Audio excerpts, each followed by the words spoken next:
Je tiens déjà à exprimer un remerciement à toute l'organisation, tout le staff de l'université Est-ce que vous pouvez approcher le micro de Roubaix.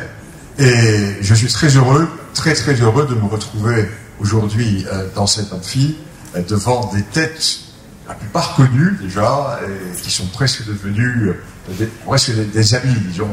Et tout au moins, nous sommes en pensée, bien souvent, sur des terrains communs. Alors, oui, première question, pourquoi le titre du livre est « Le Sahara occidental en 10 questions » et non pas « Le Sahara marocain en 10 questions ». Pour raison très simple. Vous savez, j'ai publié l'histoire du Maroc, et à l'occasion de la publication de cette histoire du Maroc, j'ai donné des conférences un peu partout en Europe, en Amérique du Nord, notamment au Québec, et chaque fois revenait une question sur le Sahara occidental. Il est bien évident qu'en dehors du Maroc, où nous sommes tous évidemment persuadés de cette réalité historique, de ce lien ombilical entre les provinces qui constituent le royaume, ailleurs dans le monde, on ne connaît pas le Sahara marocain. On connaît le Sahara occidental. Pourquoi? Parce que la vulgate et la propagande des voisins d'Outre-Moulouya a réussi à imposer l'idée d'une réalité, entre guillemets, politique, quand je dis réalité, entre guillemets, sur un critère géographique. Ce qui fait que les gens ne comprennent pas. Un livre qui s'intitulerait Le Sahara marocain en 10 questions, qu'on n'intéresserait personne. Le terme n'est pas connu. Ce qui est connu, c'est le nom Sahara occidental. Alors, mon but a été, à partir du monde géographique que certains voudraient transformer en réalité politique, de mettre à plat cette question pour justement permettre à ceux, les non-marocains, quoique dans mon livre, il y a pas mal d'éléments qui peuvent intéresser les Marocains aussi, j'apporte un certain nombre de détails qui ne sont pas forcément connus de tous les Marocains, du moins ceux qui ne sont pas historiens. Bon, les historiens le connaîtront pas, mais les autres, pas forcément. J'en ai eu encore la preuve lors de mes dernières interventions, notamment médias, etc. La jeunesse marocaine a vraiment besoin de connaître à fond son histoire, son argumentaire. Il ne suffit pas de dire, en bon patriote, le Sahara est marocain, encore faut-il être capable d'argumenter. Ça, c'est fondamental. Le patriotisme est un point de départ, mais la culture patriotique est bien plus importante et est essentielle dans l'argumentation et dans la progression du combat des idées.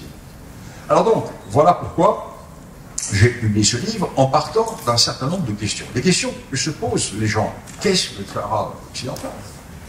Pourquoi? Etc. Alors, nous allons revenir sur ces questions et voilà l'idée qui était la mienne. Et il est bien évident que rien que la couverture du livre montre sa finalité. En couverture du livre, je publie une carte. Et ceux qui ont le livre entre les mains ont cette carte. C'est une carte qui date de 1891 et qui a été tracée par un ingénieur civil français qui s'appelait Foch et qui montre dans cette carte qu'à l'époque, en 1891, il était de notoriété publique que le Sahara dit occidental était marocain. Il montre même plus que cela. On pourrait parler même, comme le disait Halal el-Fassi, le Sahara oriental, les provinces orientales qui aujourd'hui sont algériennes et qui à l'époque étaient connues comme étant marocaines. Alors, ma première question porte sur la méthode, parce que c'est l'une des particularités du livre, c'est qu'il est très rigoureux. C'est une question qui paraît anodine, la première que vous vous posez, mais qui en réalité interpelle énormément, notamment nos adversaires, les Algériens et tous leurs acolytes, parce que tout leur argumentaire se fonde sur le principe d'autodétermination des peuples et que le peuple sahraoui mérite d'accéder à ce droit au titre que n'importe quel autre peuple, sauf les Kabyles. Ça, ils n'y ont pas droit. Mais vous posez une question, qu'est-ce qu'un peuple et y a-t-il un peuple sahraoui en tant que tel? Quelle réponse apportez-vous? Et y a-t-il déjà une réalité politique du Sahara occidental? Alors, au début, mes deux premières questions tournent justement autour de la géographie et autour de l'ethnographie. J'ai la chance d'avoir une formation, je suis historien, ethnologue, mais j'ai une formation de géographe. À l'époque où je faisais mes études, il y a longtemps, en France, il n'y avait pas de césure entre la géographie et l'histoire. Vous faisiez une licence d'histoire, géographie, ou de géographie, histoire. Dominante géographie, 2 tiers géographie, 1 tiers d'histoire. Dominante histoire, 2 tiers d'histoire, 1 tiers géographie. Ce qui fait que nous avions une formation qui était complète. Nous marchions sur nos 2 pieds. Maintenant, avec les réformes qui ont été faites en France, les historiens ne connaissent plus la géographie et les géographes ne connaissent plus l'histoire. Donc c'est embêtant pour des géographes de ne pas connaître le passé et c'est embêtant pour des historiens de ne pas connaître le milieu. Bon, alors moi j'ai eu la chance d'être à partir d'une génération où l'on a été formé différemment. Donc, ma première question c'est qu'est-ce que le Sahara occidental? Est-ce que ça veut dire quelque chose? Est-ce que politiquement ça veut dire quelque chose? Non. Le Sahara occidental, c'est la partie occidentale, c'est-à-dire la partie ouest d'un immense désert qui s'étend de la mer Rouge à l'Atlantique. Et dans cet immense désert, il y a un certain nombre d'États, un certain nombre de populations, mais il n'y a pas de Sahara occidental. Le Sahara occidental n'a jamais existé en tant que nation, en tant qu'État. Le Sahara occidental faisait partie d'un ensemble politique qui n'était pas un ensemble oriental, mais qui était un ensemble nordiste qui partait de Tanger et qui allait, disons, jusqu'au nord de la Mauritanie, avec bien entendu des extensions périodiques lors de certains épisodes historiques. Ça, c'est le premier point. Le deuxième point, la partie algérienne dit oui, mais il y a un peuple sahraoui qui est colonisé par le Maroc et qui réclame son indépendance, ce qui pourrait parvenir à travers un référendum, etc. Et là encore, nous sommes dans l'illusion complète. Le Sahara, il n'y a pas de Sahraoui. Ou alors, si, tous les habitants du Sahara sont Sahraouis, tous les habitants qui vivent dans cet immense désert, qui, je le rappelle, part de l'Atlantique jusqu'à la mer Rouge. Sont Sahraouis les Toubous du Tchad. Sont Sahraouis les Touaregs et les Lumden. Sont Sahraouis les habitants de... Sont Sahraouis les Libyens qui habitent dans le sud de la Libye. Sont Sahraouis les Algériens de Biskra. Comme sont Sahraouis les Marocains. Donc, il n'y a pas d'identité humaine qui serait rassemblée autour d'un peuple sahraoui qui s'opposerait à une population marocaine et qui réclamerait son indépendance. D'autant plus que ces populations qui vivent dans ce qui est appelé le Sahara occidental sont des populations qui sont des populations bien connues, qui appartiennent à un certain nombre de grandes confédérations, de grands ensembles, les Guébat, les Tekna, etc., qui tous sont attachés traditionnellement au Maroc, dont les ancêtres fondateurs sont des ancêtres marocains, qui ont des parties importantes de leurs composantes qui sont dans le Maroc septentrional, dans le Maroc oriental, etc. Donc, l'idée d'un peuple sahraoui n'existe pas, et l'idée d'un État sahraoui non plus. L'histoire, la géographie, l'ethnographie ne vont pas dans ce sens-là. Il y a, si vous voulez, un postulat idéologique, mais la force de la propagande, de la propagande, a fait que, pour certains, le postulat semble qu'il est une chimère devenue réalité pour certains. Alors, cette partie, on dira, atlantique du Grand Sahara, qui voilà, est la mer Rouge. Voilà, je crois que le terme c'est plus clair. La partie atlantique. Oui, voilà, le Sahara atlantique. Tout à fait. Alors, cette partie atlantique du Sahara, était-elle au XVIIIe, XIXe siècle factuellement marocaine? Pourquoi je dis factuellement? Parce que dans votre livre, vous évoquez, vous invoquez, bon nombre de preuves factuelles pour le coup, notamment des traités signés entre l'Espagne et le sultan du Maroc, qui démontrent ouvertement que cette région du Sahara était marocaine. Déjà au XVIIIe, XIXe, bien avant, mais restons juste dans la partie relativement contemporaine. Donc, quels sont les arguments les plus percutants qui ne relèvent pas de notre réalité marocaine, parce qu'on nous accuserait de subjectivité, mais qui impliquent d'autres pays qui le démontrent, comme l'Espagne? Dès le XVIe siècle, je dirais même dès la fin du XVe siècle, nous avons la preuve par les documents. Commençons par les origines. Les Espagnols vont s'installer aux Canaries, en 15e à peu près, grosso modo. Et dès l'installation des Espagnols aux Canaries, ces Espagnols vont constater que les eaux de ce littoral sont très poissonneuses. Et les Espagnols vont posséder des salines aux Canaries, ce qui va faire la fortune des Canaries. Et à l'époque, le poisson ne se conserve pas. Il n'y a pas de la congélation. Donc, le poisson est excessivement consommé en Europe. L'interdit religieux fait que le vendredi, en Europe, dans les pays chrétiens, nous, chrétiens, ne mangeons pas de viande. En principe, le vendredi, nous mangeons du poisson. Et dans toute l'histoire du Moyen-Âge européen, les interdits religieux alimentaires sont tout ce qui est carême, parce que nous faisons le carême, nous aussi. Vous faites le ramadan, nous faisons le carême. C'est un carême qui dure 40 jours, et pendant lequel, en principe, on ne mange pas gras, on ne mange pas de viande, etc. Donc, l'importance du poisson. Et le poisson salé, parce qu'on ne peut pas conserver le poisson. Donc les Espagnols, les Canaries, vont établir un monopole très important grâce au poisson qui est pêché le long du littoral de ce qui va devenir le Sahara occidental et qui est conservé grâce aux salines des Canaries. Il est bien évident que dès le début, il y aura des relations entre le Maroc et l'Espagne. Dès le tout début de la présence espagnole aux Canaries, nous avons des traités entre les sultans du Maroc et les autorités espagnoles. Car les Espagnols vont bien sûr perdre des marins, des bateaux qui vont couler, des tempêtes, des naufrages, etc. Et dès le début, les Espagnols passent des accords avec les autorités marocaines, c'est bien que cette région est sous contrôle marocain, pour faire libérer les marins naufragés qui pourraient être tombés aux mains de telle ou telle partie de cette région. Et nous avons, même sous les Ractacides, nous avons des documents selon lesquels les sultans du Maroc donnent en concession le droit de pêche entre les Canaries et le littoral marocain africain à l'Espagne. Et le titre dit, l'article dit bien aux Canariens et aux Espagnols. Et donc ce sont les plus anciens textes. Alors on pourrait les réciter, moi je les cite dans mon livre. Et puis nous avons des traités beaucoup plus récents. Traités beaucoup plus récents. Nous avons notamment un traité qui est très intéressant. C'est le traité de 1911. Le traité de 1911 qui va voir la préparation. Nous sommes juste avant le protectorat. Le protectorat, ça va être 1912.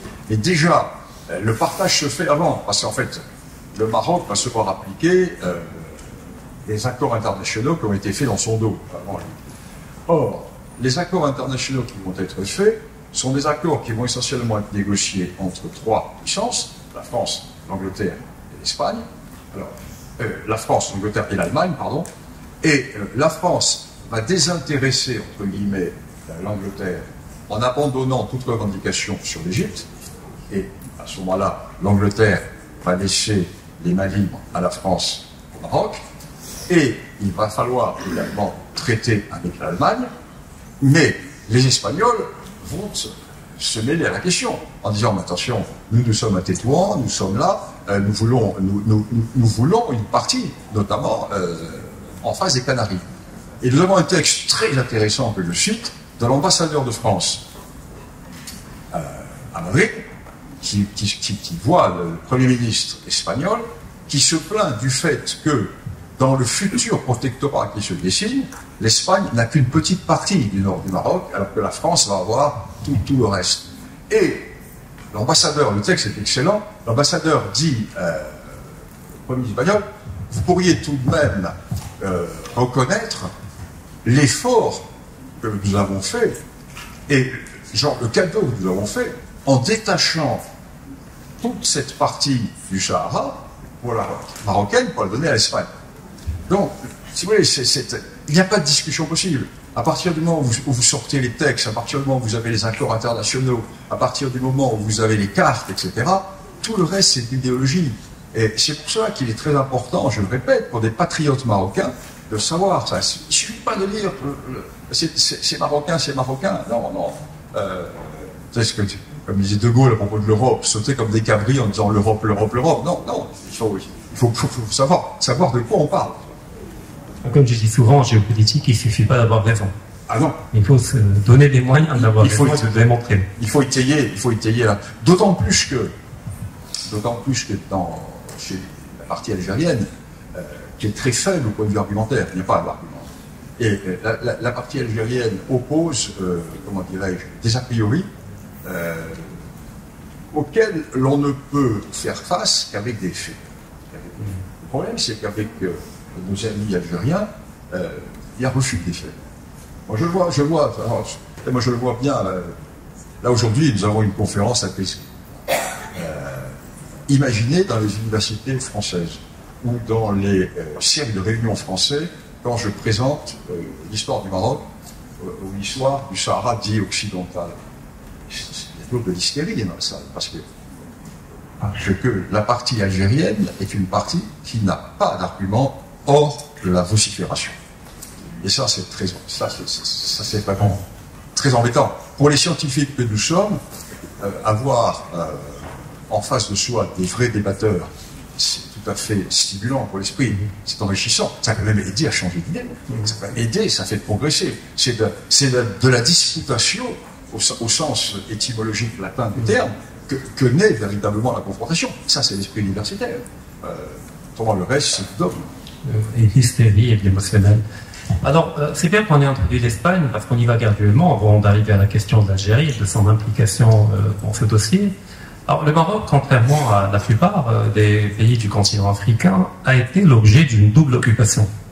Vous l'expliquez très bien dans le livre, autant espagnol, pour les raisons que vous avez évoquées, on lui a concédé des territoires dans une logique de compensation par rapport à un partage qui dépassait l'Espagne, mais il a été également l'objet d'une occupation française. Et vous rappelez que du point de vue de l'ONU, la dynamique de décolonisation ne peut se faire qu'à travers la réintégration des territoires amputés lors de la colonisation, quand il s'agit d'un État qui existait déjà avant d'être colonisé, quand il ne s'agit pas d'un État nouveau. Alors, dans quelle mesure le fait d'avoir été occupé par deux puissances européennes a-t-il rendu plus compliqué cette dynamique-là? Je vais répondre en deux temps. Je vais commencer par répondre au deuxième point de votre question. Si le Maroc n'avait été colonisé que par une puissance, l'Espagne, la France, je n'aime pas parler clairement de colonisation marocaine. C'est pas l'Algérie, c'est un protectorat. Donc, si le Maroc n'avait pas été occupé par deux puissances, mais par une seule, l'indépendance se serait faite d'une manière unique. Et on ne parlerait pas de Sahara occidental.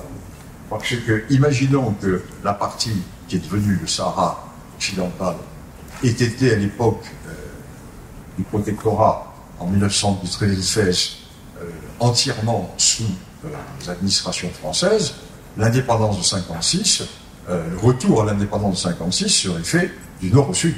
Et il n'y aurait pas eu de coupure. Le drame, c'est qu'il y avait deux administrations coloniales. Et comme il y a eu deux administrations coloniales, l'ONU et les partisans de l'Algérie vont utiliser un seul aspect de la définition de l'ONU. Et là, j'insiste, je pense que c'est un des points importants de mon livre, parce que c'est un argument qui est peu utilisé au Maroc, pas assez. Et comme je le dis souvent, il faudrait vraiment que ce point-là soit approfondi par des juristes. Moi, j'ai fait du droit, j'ai été étudiant en droit à Assas, j'ai fait du droit, mais je n'ai pas la formation juridique suffisante pour véritablement approfondir cette notion qui est sans appel. Je vais la développer. Que nous dit l'Algérie? L'Algérie nous dit, et a raison, que l'ONU parle de l'indépendance dans les frontières des États établis d'après les anciennes provinces coloniales auxquelles ces États succèdent. On est d'accord? C'est le droit hérité de la colonisation. Les frontières héritées de la colonisation. C'est imparable. Oui, sauf que l'ONU ne dit pas exactement cela. L'ONU distingue deux types d'États. Les États nouveaux, dans lesquels et pour lesquels les frontières sont héritées de la colonisation, puisque ces États n'existaient pas avant la colonisation, et que c'est la colonisation qui les a créés à partir de ces limites internes. Donc c'est le cas d'une très grande partie de l'Afrique. Et parfois aussi de l'Asie. Mais l'ONU nous dit également, et là c'est fondamental, ce point, vraiment, j'insiste là-dessus parce que c'est un point qui, on voit peu dans l'argumentaire marocain, et pourtant c'est un point fondamental. La résolution 1514 de l'ONU en date du 14 décembre 1960, nous dit quoi? Je cite. Ouvrez les guillemets. Les territoires coloniaux arrachés à un pays souverain ne peuvent avoir une forme de décolonisation autre que leur réintégration au pays d'origine duquel ils ont été dissociés. Article 6. Si un État a été démembré par le colonialisme, il a le droit de recouvrer son intégrité territoriale après sa décolonisation. C'est clair. Parce que quand les Algériens parlent des frontières héritées de la colonisation, de l'intangibilité, ils font allusion à eux-mêmes, puisque l'Algérie n'existait pas avant 1962. Ça ne veut pas dire qu'il n'y ait pas d'histoire d'Algérie, attention, mais l'Algérie en tant qu'État n'existait pas. Avant 62, c'était la France. Avant la France, c'était la Turquie. Avant la Turquie, c'était les principautés, ou c'était le Maroc. À l'époque, les Almohades, tout ça était marocain. Et tandis que le Maroc, lui, n'est pas un État nouveau. C'est un État qui existe. Et comme je le dis chaque fois, je le répète, et c'est important à la longue durée, quand Hugues Capet, qui est le premier roi capétien, est élu en 987 en France, la dynastie idrisside a déjà 170 ans d'existence. Donc c'est un État qui est plus que millénaire, 1200 ans, 1300 ans. Donc à un État millénaire, on ne peut pas appliquer un principe de frontière hérité de la colonisation, puisque cette colonisation a amputé un État qui existait avant la colonisation. Alors le problème, c'est que nous avons la confrontation de deux États, le Maroc avec son ancrage millénaire et l'Algérie qui naît en 1962. Alors l'Algérie a raison de dire, dans sa logique, que les frontières doivent être les frontières héritées de la colonisation, mais le Maroc a encore plus raison en disant que ce n'est pas parce qu'il y a des États nouveaux qu'un État ancien doit accepter d'être amputé au profit de cet État nouveau. Donc c'est un double. C'est un point important. Il faut vraiment que ce point juridique soit étudié à fond par les juristes marocains parce qu'il n'est pas assez mis en évidence. Moi, je pense que c'est un point important de mon livre qui est donné à ce moment-là. Donc le Maroc va opposer un principe nouveau, sa légitimité, sa profondeur historique. Mais le problème, c'est que le droit international, c'est un droit occidental. C'est un droit occidental. Et la Cour internationale de justice fonctionne sur des principes occidentaux, sur des principes qui sont le résultat des révolutions juridiques, politiques, intellectuelles et religieuses depuis le XVIIIe siècle en Europe. C'est ça le droit international. Comment voulez-vous que des juristes du droit international puissent comprendre ce qu'est le phénomène, par exemple, de la Beria? C'est pas pensable. C'est complètement en dehors de leur schéma juridique et de leur schéma intellectuel. Donc il y a un télescopage. Alors, jusqu'à présent, nous étions dans une impasse. Or, et là c'est une grande preuve d'optimisme, depuis, disons, une dizaine d'années, éclate le magistère occidental avec ses principes juridiques au profit du multicentrisme. Et nous voyons maintenant, avec la renaissance de vieux États ou de vieilles civilisations qui avaient été en endormissement, en sommeil pendant la période coloniale, nous voyons qu'un nouvel ordre mondial se met en place avec de nouvelles définitions. Et dans ce contexte-là, je pense que les définitions nationales vont petit à petit réussir à l'emporter sur le principe du droit international, qui est un droit national, disons le terme, post-colonial, puisque c'est un droit qui est basé sur l'individu, c'est-à-dire sur un concept européen et nord-américain, c'est-à-dire au total 700 millions d'habitants sur 7 milliards, parce que les 7 milliards d'autres ne vivent pas, ou du moins ne définissent pas leur mode d'existence sur le principe d'abord de l'individu, mais sur le principe des cadres sociaux, des structures Et ça, c'est fondamental. Et l'universalisme individualiste est en train de pousser son champ du cygne avec son auto-suicide à travers sa philosophie, la théorie du genre, LGBT, etc. Là, c'est la fin. C'est la fin. C'est le bout du processus qui va aboutir véritablement à l'éclatement de cela pour un retour à l'ordre naturel. Moi, je crois beaucoup au retour à l'ordre naturel. Ça ne va pas durer, ça. Donc, avec toute cette évolution qui va se faire, je pense que, je pars très loin du Maroc, là, mais je vais revenir à la Beya. C'est fondamental. Car c'est un principe qui est fondamental, car le droit national marocain repose là-dessus. Donc, chose qui ne peut pas être comprise par le juridisme international. Ce qui va expliquer l'arrêt de la Cour internationale, qui va donner raison au Maroc, mais avec un petit frein derrière où on sent une incompréhension culturelle, juridique, philosophique et religieuse.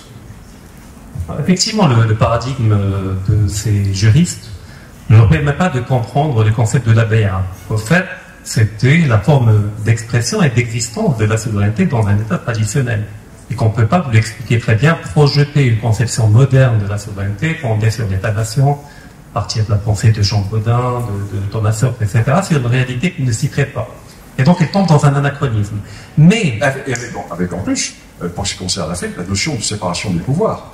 Or, dans le principe de droit traditionnel, le chef détient à la fois l'auctoritas et la potestas.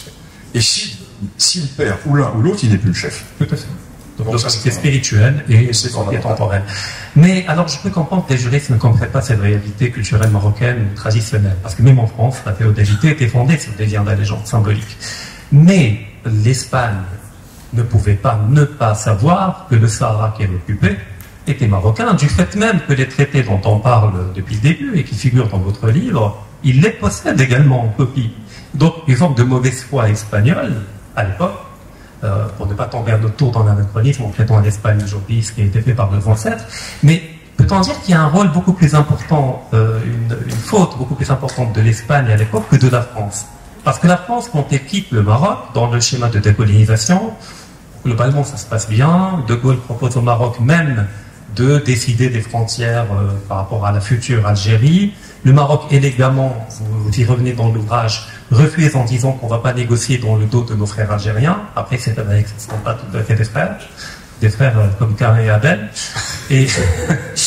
Mais l'Espagne a quand même tout fait pour s'accrocher à tout prix à ces territoires-là, dans un schéma de mauvaise foi totale, et que le problème est davantage marocain-espagnol que marocain-français. Je ne vais pas parler de mauvaise foi parce que je suis un historien. L'historien ne connaît pas la mauvaise foi. Il connaît les intérêts nationaux, les rapports de force. Un pays n'a pas d'amis, il a des intérêts. Donc l'intérêt de l'Espagne à l'époque était de dépecer le Maroc. Voilà, c'est tout. Portons pas de jugement de valeur. L'Espagne a voulu rester au Sahara. L'Espagne a voulu rester au Sahara.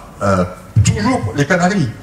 Les Canaries, c'est cette notion fondamentale. L'Espagne n'aurait pas les Canaries, il n'y aura pas eu le Sahara occidental espagnol. Et l'Espagne va essayer pendant un certain temps d'entretenir la fiction, car en fait c'est l'Espagne qui va l'inventer. C'est l'Espagne qui va inventer la fiction d'un pseudo-État sahraoui, en espérant avoir un petit protégé très faible, dépendant d'elle, pour exister. Et l'Algérie a eu le même intérêt. L'Algérie qui va reprendre, dans mon livre, il y a une carte qui est absolument parlante, qui est une carte qui représente la vision, je ne l'ai pas mise ici, mais elle est dans mon livre, qui représente la vision qu'ont eu certains cercles ultra-coloniaux français de l'époque de l'Algérie française, qui était de couper le sud du Maroc par une bande qui aurait permis à l'Algérie française d'avoir une ouverture sur l'Atlantique. Pas le projet Polisario. L'Algérie, à l'heure actuelle, est l'héritière des ultras de la colonisation française. L'Algérie a hérité des frontières, a hérité du jacobinisme et a hérité de ce projet de pousser vers l'Atlantique. Pourquoi La carte le montre bien. L'Algérie, c'est un immense ventre. obèse au Sahara, qu'elle n'a jamais possédé, que la France lui a offert en 1960. Car ce n'est qu'en 1960 que De Gaulle, après l'échec de la communauté de l'office saharien, après l'échec de ces négociations, décide de rattacher le Sahara à l'Algérie. Mais si la négociation régionale s'était faite différemment, la France ne rattachait pas le Sahara à l'Algérie. Donc en 60, De Gaulle décide de se débarrasser de ce qu'il appelait le fardeau algérien, parce que ça coûtait trop cher à la France, et il appelait le fardeau, c'est pas très chic pour l'Algérie, mais bon, c'est cela. Et De Gaulle va donc donner le Sahara à l'Algérie, ce qui fait que l'Algérie se retrouve avec un énorme ventre et une toute petite tête sur la Méditerranée, toute petite façade. C'est-à-dire, tu vois, les gros ventres et petites têtes sur la Méditerranée. Et la Méditerranée, qu'est-ce que c'est un lac? C'est une sorte de mer Noire. De même que les Russes sont bloqués par les détroits, les Dardanelles, l'Algérie, comme tous les pays méditerranéens, se trouve être bloqué par le détroit de Gibraltar. Vous mettez 3 mines ou vous mettez un sous-marin dans le détroit de Gibraltar, plus personne ne sort. Tandis que le Maroc, plusieurs milliers de kilomètres de Tanger jusqu'à la Mauritanie. Donc là, l'ouverture est grande. Non. Pour l'Algérie, il y a cette obsession de la pousser vers l'ouest et cette obsession de l'Atlantique. Et toute la politique algérienne va s'expliquer par ça. Donc, nous sommes dans les années qui vont précéder 1975 et l'Espagne sait qu'elle va devoir quitter le Sahara. Donc l'Espagne va essayer de créer une fiction d'un État ou d'une entité et elle va être alliée à l'Algérie, car l'Espagne, dans cette entreprise, va être alliée à l'Algérie très tardivement. Je vois quand je donne des conférences en Espagne, comme je dis toujours, en France, quand je donne des conférences, j'ai contre moi le lobby algérien, et quand je donne des conférences en Espagne, j'ai contre moi le lobby sahraoui. Bon, des deux côtés, on retrouve la même chose. Donc l'Espagne va jusqu'au moment où la réelle politique va l'emporter. Bon, parce que finalement, on ne peut pas, ou alors on meurt. Si on reste dans l'idéologie, un État ne peut pas rester dans l'idéologie en permanence, il meurt. Donc les constantes historiques, les marxistes parlent des lignes de force, moi qui suis un bavilien, je parle des constantes historiques, et ça finit par s'imposer. Donc l'Espagne va devenir une approche réaliste, d'où l'évolution politique que nous connaissons. Mais la réalité historique, c'est cette politique, cette attirance vers l'Atlantique pour l'Algérie, et cette volonté pour l'Espagne d'être, c'est-à-dire tranquille sur sa rive ouest, sur la rive est, pardon, de l'archipel des Canaries.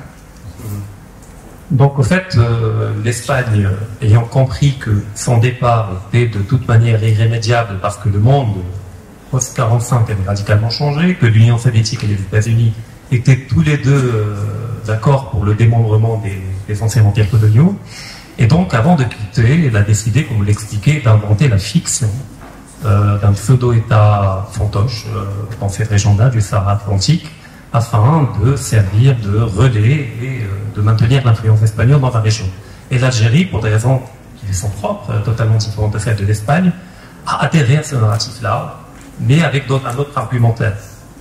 Et l'Algérie va mettre en avant l'idée de l'autodétermination, ce qui est tout à fait paradoxal, parce que l'Algérie va demander l'autodétermination d'un territoire qui a été, comme le disait Antonio Gutiérrez, décolonisé en 1975, mais elle-même ne va pas appliquer chez elle le principe d'autodétermination pour les territoires marocains que la colonisation française a rattachés à l'Algérie. Il n'y a pas de projet d'autodétermination pour le Gourara, le Tidiquelt, Saoula, etc. Bon, donc on est vraiment dans le paradoxe, disons l'hypocrisie. On revient à la mauvaise foi. On en revient à la mauvaise foi. Je ne devrais pas le dire. Non, mais on est humain, c'est normal. L'historien n'a pas le droit de parler de mauvaise foi. On n'est pas tous historiens, on est également humains, ça. Alors, donc je disais que l'Espagne, voilà, invente cette fiction avant enfin, pas avant de partir, parce qu'elle traîne des pieds et ne veut pas partir de toute manière. Et donc, il a fallu le coup de maître réalisé par Sa Majesté le roi Hassan II, à savoir la marche verte, pour obliger l'Espagne à accepter le fait accompli, c'est-à-dire la marocanité du Sahara. On est passé avec le droit de la guerre. Oui, mais est-ce qu'aujourd'hui, l'on doit énormément à cette marche verte, parce que sans la marche verte, on serait en train de défendre la marocanité d'un Sahara où on n'aurait pas été présent. Ah oui, oui. Aujourd'hui, c'est un avantage énorme d'être dans le Sahara et de le défendre, plutôt que de les défendre en n'y étant pas. Parce qu'il y a des gens qui le voient comme une fête folklorique, etc., mais qui ne perçoivent pas que ce fut réellement quelque chose de génial et d'extraordinaire et qui continue de produire des effets aujourd'hui. C'est une idée géniale, parce que c'est une fête accomplie, et surtout l'idée de prendre des populations de toutes les provinces, et de toutes les origines, etc., sociales et autres. Avant-hier, j'ai appris qu'il y avait même des Libanais qui ont fait la marche verte avec les Marocains. Qui habitaient au Maroc. Et moi, j'ai eu des amis français du Maroc qui l'ont fait aussi. Donc ça a été notamment un ami qui était parmi ceux qui ont organisé le ravitaillement en eau. Ouais. Et donc c'est quelque chose qui a été tout à fait important. Donc bien sûr, comme vous le dites si bien, si le Maroc n'avait pas fait la marche verte, je ne vois pas comment il aurait pu récupérer le Sahara occidental uniquement par la négociation et par la pression internationale. Ça n'aurait pas mal. De temps en temps, il faut couper le nœud gordien. Il faut savoir trancher le nœud gordien. Et là, c'est le travail, c'est le génie des grands politiques. Ce qu'était Sa Majesté Hassan II, c'est-à-dire à un moment donné, il faut prendre des décisions. Il faut y aller. Et quand il faut y aller, on y va. L'intérêt, et là, attention, le contexte, n'était pas facile. Ce que vous dites, pour un théâtre de la guerre, les Espagnols étaient prêts à tirer au début. Parce que, attention, c'était l'agonie de Franco.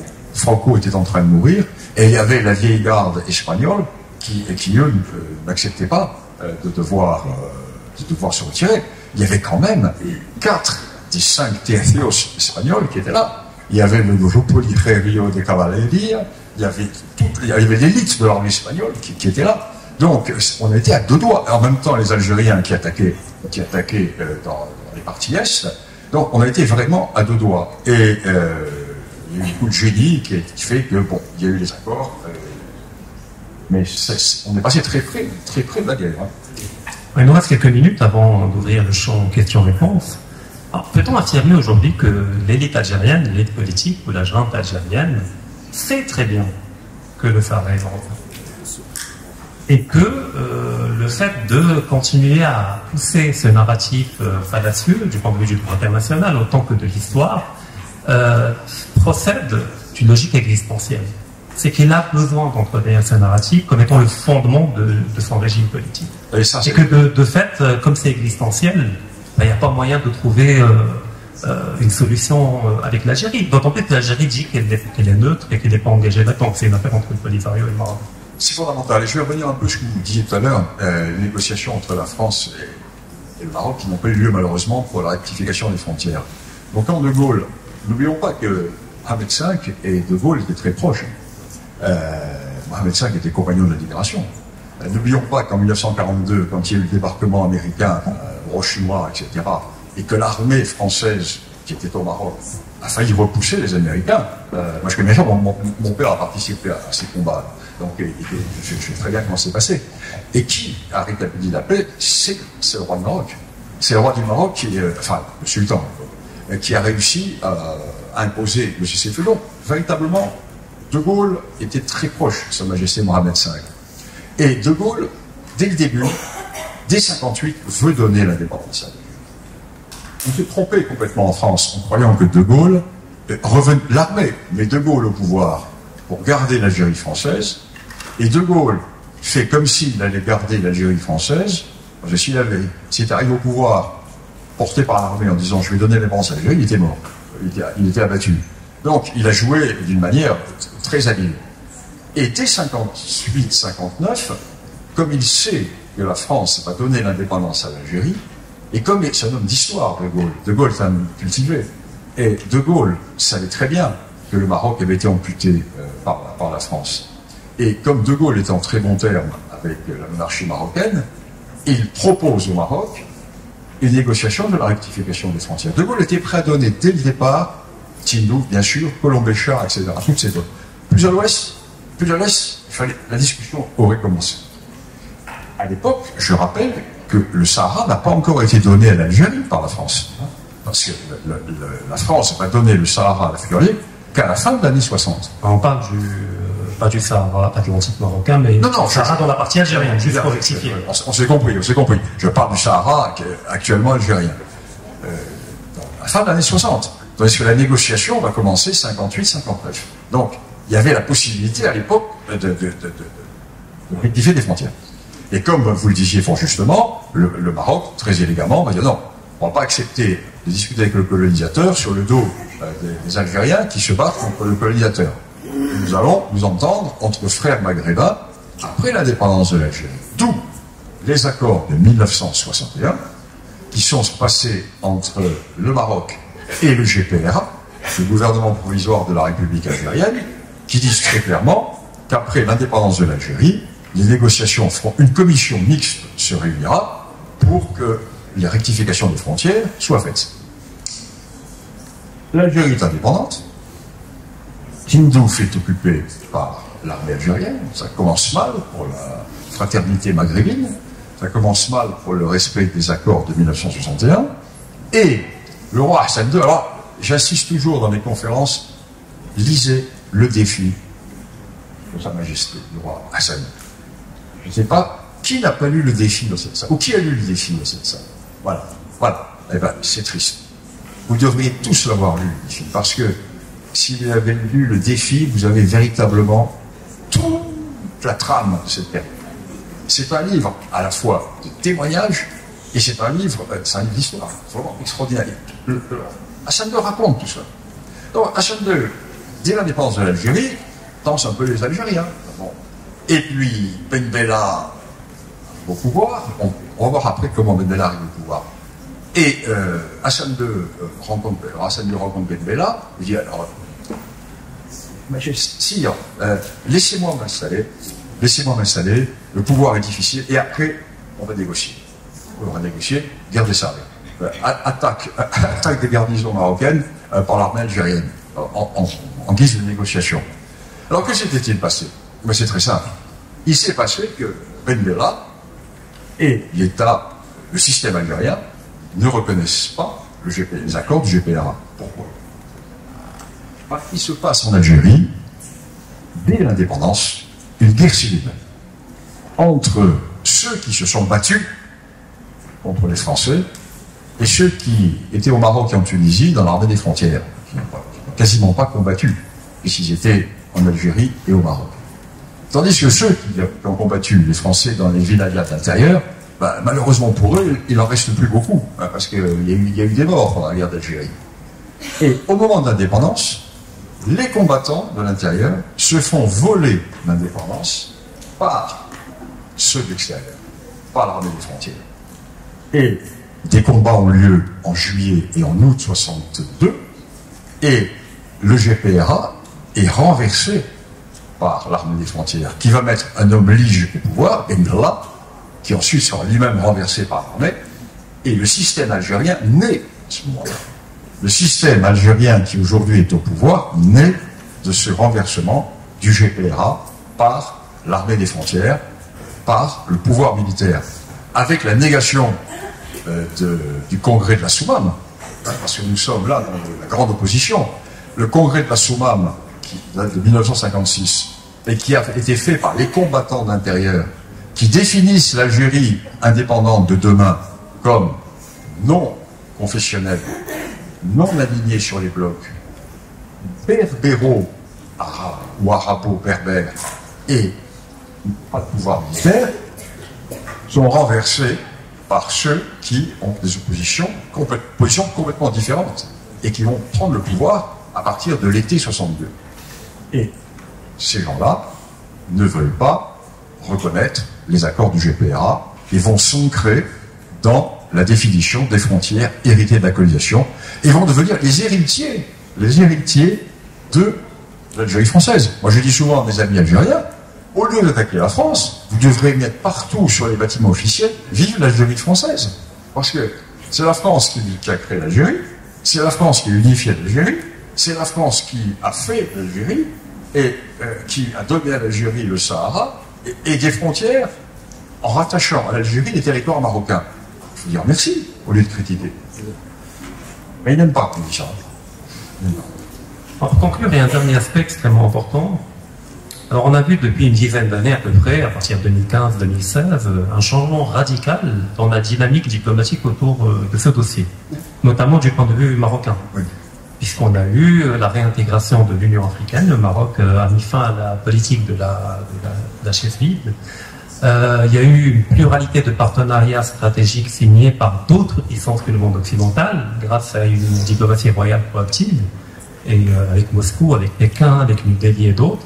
On a eu de plus en plus de pays africains qui ont abandonné la reconnaissance de la pseudo-race. Et enfin, on a eu la reconnaissance américaine de la marocanité du Sahara et le soutien au plan d'autonomie par les plus grands pays européens, l'Allemagne, l'Espagne, la France, etc. Peut-on dire que le plan d'autonomie proposé par le Maroc a été la bombe atomique sur le plan diplomatique qui a dévoilé, pour reprendre encore le thème, la mauvaise foi de l'Algérie? C'est que le Maroc a apporté la preuve ultime de sa volonté de trouver un juste milieu pour permettre à l'Algérie de sauver la face, tout en dépassant le dossier, et que face à cette proposition, l'Algérie n'a pu réagir que par de la violence et par plus de violence. Oui, les masques sont tombés parce que cette évolution marocaine, cette proposition marocaine, a été faite dans un esprit, j'allais dire, de conciliation. Alors que la position algérienne a toujours été une position d'ancrage sur des idées intangibles. Et ceci a permis à l'opinion internationale d'avoir un argument de sortie de crise. Et ça, c'est fondamental. Parce que là, effectivement, cette solution, et c'était un peu, en quelque sorte, si l'Algérie avait été habile, l'Algérie sait en elle-même, au fond d'elle-même, quand on discute avec les Algériens, moi j'ai été professeur à l'école de guerre à Paris, donc j'ai eu, me sont passés dans mes séminaires, beaucoup d'Africains, sur des Marocains, et des Algériens aussi, qui sont des généraux, etc. Et quand on discutait avec eux, alors je dirais pas de nom, parce que ils vont partir à la prison avec les 150 autres généraux africains, algériens, parce que ça tourne, hein, en Algérie. Et il me disait, mais c'est évident, le Sahara occidental, on n'y peut rien. Bon.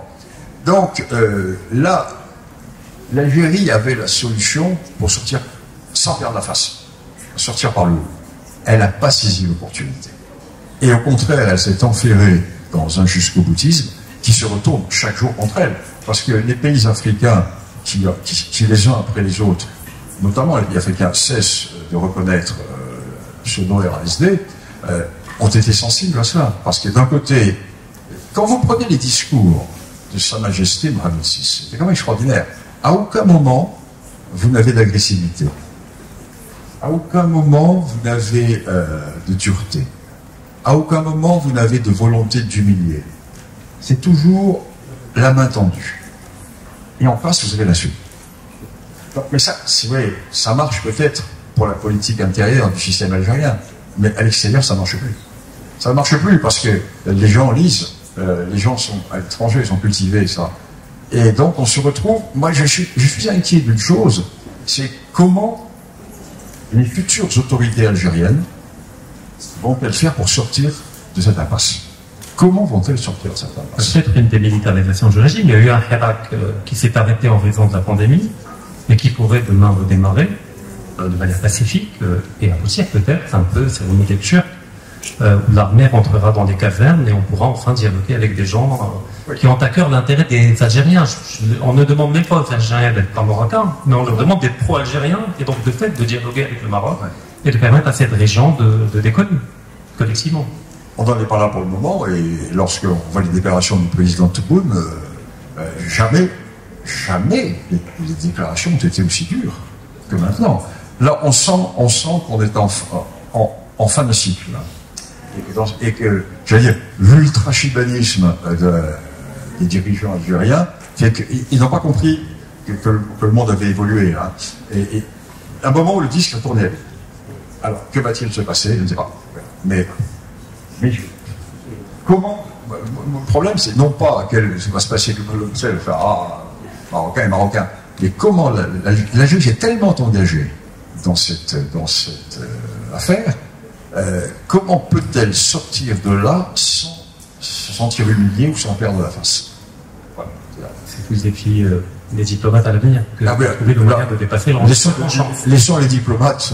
Oui. Tout à fait. Voilà. En tout cas, tous ces aspects-là sont très détaillés et argumentés dans le livre, donc je vous invite à les découvrir et je remercie au nom de l'Université Euromède-de-Bâle et au nom de toute la direction du corps professoral, des étudiantes et étudiants, je remercie Bernard Luban pour tous ces éclairages, pour ce livre et pour l'amour qu'il porte pour son second pays, le Maroc, sachant qu'il est Mknassi. Ah, moi c'est bon. Oui.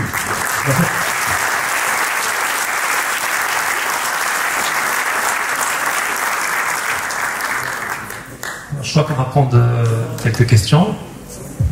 L'Algérie, il y a eu 3 départements. Les 3 départements, là, l'Algérie française. Et au sud, il y avait le Sahara, France, qui était un territoire militaire et qui était contrôlé par le QG militaire à Alger pour des histoires de convenance. Quand est-ce que ce territoire est-il passé d'un contrôle militaire à un contrôle civil? Et dans quelles conditions? Il n'est jamais passé réellement à un contrôle civil parce qu'il y a eu les essais atomiques qui ont fait que c'est resté sur l'organisation militaire. Mais ce qui est intéressant, c'est de voir à quel moment ce territoire a été politiquement rattaché à l'Algérie du Nord. C'est ce que je dis tout à l'heure, c'est à la fin de l'année 1960. Jusque-là, à la suite de 2 échecs politiques, l'échec de l'Office commun des régions sahariennes et à la suite de l'échec des négociations proposées par la France au Maroc pour la rectification des frontières. Donc à ce moment-là, De Gaulle a décidé, puisque l'Office des régions sahariennes ne peut pas se faire, De Gaulle s'est dit, on va pas rester avec un pied dedans, un pied dehors, on coupe directement, on tranche dans le vif, et on se débarrasse de ce qu'il appelle le fardeau algérien. Donc, on donne l'Algérie en prime, avec simplement un dernier accord qui est passé avec le FLN, que la France puisse encore 2 ans utiliser la base de Reagan, qui va permettre d'achever le processus atomique français. Après, c'est plus pas. Ensuite, très rapidement, la France avait suffisamment d'espace maritime en Océanie et a transféré complètement ses champs atomiques en Uruguay, etc. Ce qui est d'ailleurs beaucoup mieux. Moi, ça tuait des poissons, mais ça ne tuait pas des hommes. Et quoique, énormément de marins français qui étaient dans les observations lointaines et qui meurent les uns après les autres de leucémie, encore après les essais de Uruguay. Donc voilà, disons que c'est dans les derniers mois, dans les dernières années de l'Algérie française. Ce territoire militaire, d'ailleurs, le sud algérien, même les régions Biskra, Togourt, etc., ont été longtemps territoire militaire avant de devenir département. Alors, je vais rebondir sur ce que vous venez de dire à propos des départements, car c'est très important. L'Algérie française, Élysée, c'est la France. La France ne pensait pas un jour devoir donner l'indépendance à l'Algérie. Au Maroc, c'est différent. Quand Lyautey arrive au Maroc, un discours de Lyautey de 1916, donc quelques années après le Maroc, disant il faut bien être persuadé que dans un avenir proche, nous allons quitter le Maroc. Il le dit dès 1916. L'Algérie, tout le monde pensait que c'était la France, le département français. Or, comme l'Algérie était département français, elle élisait des députés. Alors, entre 12 et 20 députés en fonction des régions. Or, la France, à l'époque, et ça c'est fondamental, c'était la Troisième République. Et la Troisième République était le régime des partis, où il y avait un système quasi proportionnel qui fait qu'il n'y avait pas de majorité.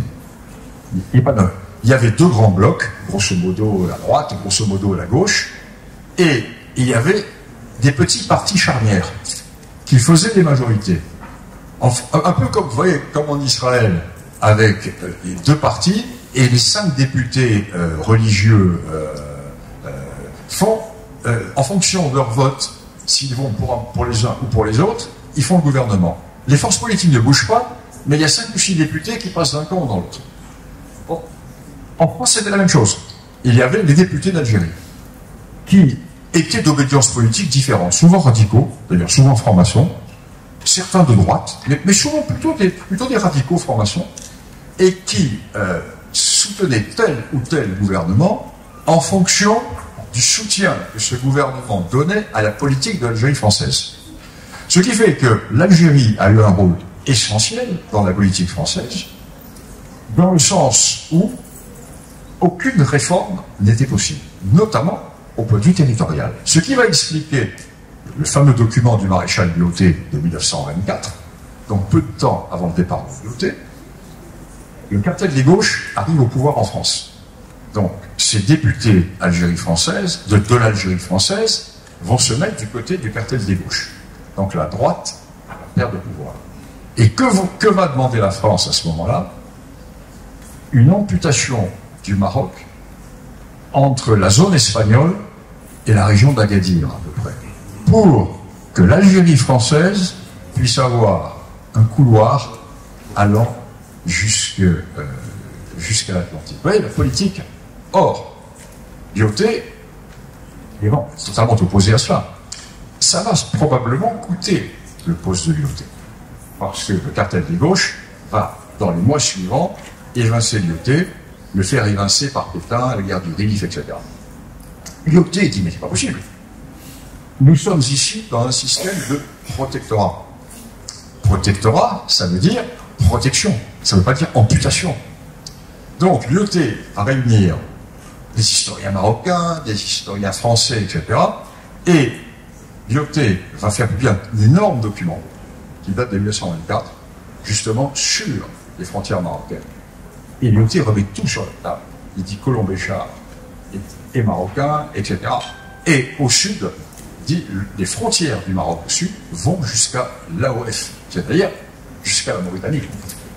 Et Lyautey écrit, je publie cette lettre dans mon livre, il écrit personnellement au Premier ministre, c'est-à-dire à l'époque on disait président du Conseil, en disant je m'oppose faux totalement contre cette idée, etc. Donc, on a véritablement là quelque chose qui est fondamental, qui montre bien que nous sommes en présence d'une réalité. Donc cette réalité de l'Algérie se retrouve avec les permanences aujourd'hui, un problème politique. Alors c'est intéressant l'affaire de Lyautey et pour la suite. Donc le cartel des gauches arrive au pouvoir, et jusqu'à présent, on n'osait pas faire partir Lyautey, car Lyautey était très puissant. Donc la gauche arrive au pouvoir, et la gauche décide de se débarrasser de Lyautey. Comment va-t-elle se débarrasser de Lyautey? Elle ne va pas le faire de front. Elle va lui retirer une partie de ses pouvoirs. Je disais que le résident général avait à la fois l'auctoritas et la potestas. Et on va lui retirer le pouvoir militaire. On va lui laisser que le pouvoir civil. Et Lyautey va dire, moi, non. L'originalité du protectorat, c'est que je suis à la fois chef politique et chef militaire. Donc à ce moment-là, il va décider de démissionner. Et la France, pour le dégommer, envoie Pétain, le maréchal Pétain, le vainqueur de Verdun, au Rio de gloire. Pétain arrive au Maroc en pleine guerre du Rif. Et au moment où le front est stabilisé, la descente des Rifins sur Fès a été stabilisée, le Ouargla, etc. Parce que Lyautey va avoir une discussion très ferme, très sévère avec Pétain. Lyautey va dire à Pétain, mais moi je ne veux pas écraser Abdelkrim. Abdelkrim est un grand chef. Ce que je veux, c'est le ramener dans l'autorité du sultan, du Maroc, etc. Je ne veux pas du tout. Au contraire, ça doit être un des grands commis de l'État marocain. Et Pétain lui dit, vous faites de la politique, moi je fais de la guerre. Et la France va, avec l'Espagne, vitrifier le Rif. Donc là encore, on voit deux conceptions de la politique, etc. Et donc le parti colonial, ultra, et c'est la gauche qui est au pouvoir, va soutenir bien sûr l'affaire du Rif, sauf le parti communiste, c'est autre chose. Et nous sommes là encore dans une grande réalité. Le rôle des députés français d'Algérie au Parlement rôle très important qui est peu mis. Je t'en fais une chronique pour le 360. Ça mérite peut-être d'être. Personnellement, j'en ai jamais entendu parler dans les médias français quand ils parlent de la question. Je ne l'ai jamais évoqué. Ouais. Ça, j'en parle. Et on va le retrouver jusqu'à la fin. Par exemple, Mayer, qui va être président du Conseil français en 1952-53, était député de Constantine. Donc ça explique. Donc, professeur, vous avez parlé du pouvoir des cartes et nous l'avons totalement remarqué lors de la rencontre du RSPK, puisque notre chère carte a pu marquer 6 buts aller-retour. Donc, ma question, professeur, est assistons-nous à l'implosion de l'État voisin du fait que l'ennemi que ce dernier a créé pour camoufler les failles internes ne fait qu'esquiver les coups en toute finesse. Oui, alors, à l'heure actuelle, il y a deux menaces pour l'État algérien. Je ne parle pas de la menace sociale, qui est énorme. Je ne parle pas de la menace économique, qui est énorme aussi. Je parle de la menace existentielle. L'une, c'est le mouvement kabyle. Disons plus le mouvement kabyle que le mouvement berbère dans le cas présent. Parce que le reste, ce sont des cadres actuels du système qui sont taurésiens, etc., qui sont chers. Bon, disons, la question kabyle, on voit bien avec le MAC, etc. Alors, ce mouvement a-t-il un avenir? Je ne sais pas. L'autre problème, c'est celui qu'on a vu apparaître au moment du Hirak. Au moment du Hirak, c'était pas tellement le quatrième mandat de Soutra qui était là. Certes, c'était ça. Mais en fait, c'était la renaissance de l'esprit du GPRA. C'est-à-dire les renaissances de la Soumam, du congrès de la Soumam. L'idée qui ressortait, on l'a bien vu par exemple, avec l'affaire des anciens combattants qui étaient des vrais anciens combattants, qui ont commencé à sortir des documents contre les faux moudjahidines. Hein, ça a été tout à fait étonnant comme affaire. On a vu certains députés qui étaient les fils d'anciens combattants qui se sont levés en disant ceux qui dirigent à l'heure actuelle les moudjahidines sont des imposteurs, sont des gens qui n'ont jamais tiré un coup de fusil, etc. Donc, il y a à la fois ce retour de cette conception du congrès de la Soumam qui ne peut pas être mis en cause par le système, sinon le système meurt. Car le système algérien repose sur ce coup d'État et repose sur la fausse histoire. Donc, si le système algérien commence à reconnaître des réalités historiques, c'est fini. Tout va lâcher. Parce qu'ils ont tout verrouillé dans la fausse histoire, et le jour où la faille va se faire, l'immeuble va s'effondrer. Donc, c'est de là que peut éclater le système. Eh bien, écoutez, merci infiniment de votre calme et de votre attention. Et puis, à bientôt, j'espère.